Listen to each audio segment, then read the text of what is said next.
दरम्यान यावर मनसेचे नेते प्रकाश महाजन यांनी काय प्रतिक्रिया दिली तीही पाहूया। आई बाबा होण्याचे स्वप्न अजून पूर्ण झाले नाहीत का? आई बाबा होण्याचे तुमचे स्वप्न पूर्ण करा अपोलो फर्टिलिटीद्वारे। मोफत सल्ल्यांसाठी कॉल करा 9953959370।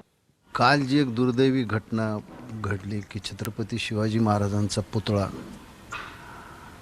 वाऱ्याच्या कुठल्या तरी गतीमुळे तो पडला असं जे समोर आलेलं आहे ते अत्यंत दुर्दैवी आहे।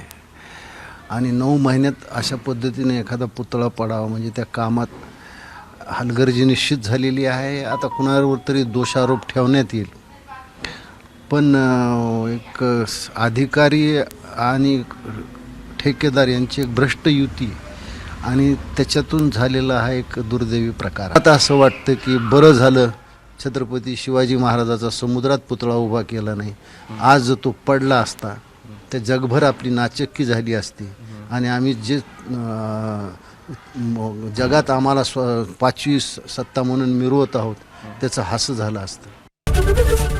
एबीपी माझा, उघडा डोळे बघा नीट।